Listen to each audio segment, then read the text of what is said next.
This is a TLC recording. Silas Marner by George Eliot. Chapter 5. When Dunstan Cass turned his back on the cottage, Silas Marner was not more than 100 yards away from it, plodding along from the village with a sack thrown round his shoulders as an overcoat, and with a horn lantern in his hand. His legs were weary, but his mind was at ease, free from the presentiment of change. The sense of security more frequently springs from habit than from conviction, and for this reason it often subsists after such a change in the conditions as might have been expected to suggest alarm.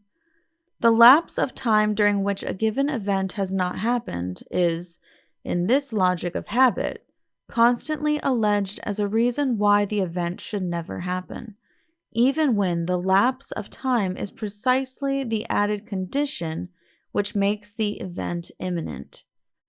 A man will tell you that he has worked in a mine for 40 years unhurt by an accident as a reason why he should apprehend no danger, though the roof is beginning to sink, and it is often observable that the older a man gets, the more difficult it is to him to retain a believing conception of his own death.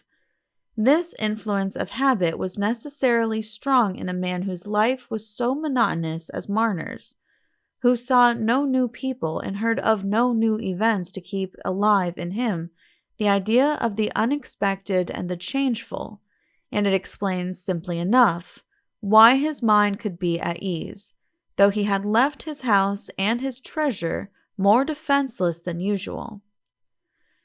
Silas was thinking with double complacency of his supper. First, because it would be hot and savory, and second, because it would cost him nothing, for the little bit of pork was a present from that excellent housewife, Miss Priscilla Lammeter, to whom he had this day carried home a handsome piece of linen, and it was only on occasion of a present like this that Silas indulged himself with roast meat. Supper was his favorite meal, because it came at his time of revelry, when his heart warmed over his gold. Whenever he had roast meat, he always chose to have it for supper. But this evening he had no sooner ingeniously knotted his string fast round his bit of pork, twisted the string according to rule over his door key, passed it through the handle, and made it fast on the hanger, than he remembered that a piece of very fine twine was indispensable to his setting up a new piece of work in his loom early in the morning. It had slipped his memory because, in coming from Mr. Lammeter's, he had not had to pass through the village, but to lose time by going on errands in the morning was out of the question. It was a nasty fog to turn out into, but there were things Silas loved better than his own comfort. So, drawing his pork to the extremity of the hanger, and arming himself with his lantern and his old sack, he set out on what, in ordinary weather, would have been a 20-minutes errand. He could not have locked his door without undoing his well-knotted string and retarding his supper. It was not worth his while to make that sacrifice. What thief would find his way to the stone pits on such a night as this? And why should he come on this particular night, when he had never come through all the 15 years before? These questions were not distinctly present in Silas's mind. They merely served to represent the vaguely felt foundation of his freedom from anxiety. He reached his door in much satisfaction that his errand was done. He opened it, and to his short-sighted eyes everything remained as he had left it, except that the fire sent out a welcome increase of heat. He trod about the floor while putting by his lantern and throwing aside his hat and sack, so as to merge the marks of Dunstan's feet on the sand in the marks of his own nailed boots. Then he moved his pork nearer to the fire and sat down to the agreeable business of tending the meat and warming himself at the same time. Anyone who had looked at him as the red light shone upon his pale face strange, straining eyes, and meager form, would perhaps have understood the mixture of contemptuous pity, dread, and suspicion with which he was regarded by his neighbors in Raveloe. Yet few men could be more harmless than poor Marner. In his truthful, simple soul, not even the growing greed and worship of gold could beget any vice directly injurious to others. The light of his faith quite put out, and his affections made desolate, he had clung with all the force of his nature to his work and his money, and like all objects to which a man devotes himself, they had fashioned him into correspondence with themselves. His loom, as he wrought in it without ceasing, had in its turn wrought on him, and confirmed more and more the monotonous craving for its monotonous response. His gold, as he hung over it and saw it grow, gathered his power of loving together into a hard isolation like its own. As soon as he was warm, he began to think it would be a long while to wait till after supper before he drew out his guineas, and it would be pleasant to see them on the table before him as he ate his unwonted feast. For joy is the best of wine, and Silas's guineas were a golden wine of that sort. He rose and placed his candle unsuspectingly on the floor near his loom, swept away the sand without noticing any change, and removed the bricks. The sight of the empty hole made his heart leap violently, but the belief that his gold was gone could not come at once. Only terror, and the eager effort to put an end to the terror. He passed his trembling hand all about the hole, trying to think it possible that his eyes had deceived him. Then he held the candle in the hole and examined it curiously, trembling more and more. At last he shook so violently that he let fall the candle and lifted his hands to his head, trying to steady himself that he might think. Had he put his gold somewhere else by a sudden resolution last night and then forgotten it? A man falling into dark waters seeks a momentary footing even on sliding stones, and Silas, by acting as if he believed in false hopes, warded off the moment of despair. He searched in every corner. He turned his bed over and shook it and kneaded it. He looked in his brick oven where he laid his sticks. When there was no other place to be searched, he kneeled down again and felt once more all around the hole.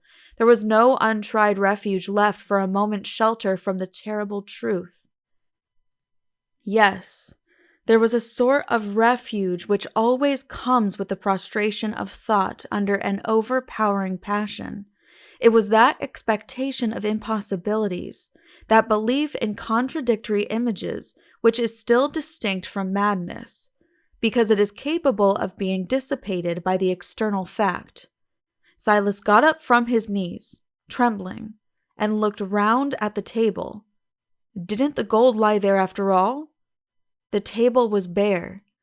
Then he turned and looked behind him, looked all round his dwelling, seeming to strain his brown eyes after some possible appearance of the bags where he had already sought them in vain. He could see every object in his cottage, and his gold was not there. Again, he put his trembling hands to his head and gave a wild, ringing scream, the cry of desolation. For a few moments after, he stood motionless, but the cry had relieved him from the first maddening pressure of the truth.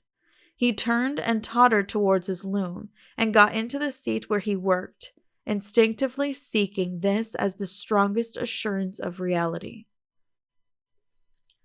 And now that all the false hopes had vanished, and the first shock of certainty was past, the idea of a thief began to present itself, and he entertained it eagerly, because a thief might be caught and made to restore the gold. The thought brought some new strength with it, and he started from his loom to the door. As he opened it, the rain beat in upon him, for it was falling more and more heavily. There were no footsteps to be tracked on such a night. Footsteps? When had the thief come? During Silas's absence in the daytime, the door had been locked, and there had been no marks of any inroad on his return by daylight. And in the evening, too, he said to himself, everything was the same as when he had left it. The sand and bricks looked as if they had not been moved. Was it a thief who had taken the bags? Or was it a cruel power that no hands could reach, which had delighted in making him a second time desolate? He sank from this vaguer dread, and fixed his mind with struggling effort on the robber with hands, who could be reached by hands.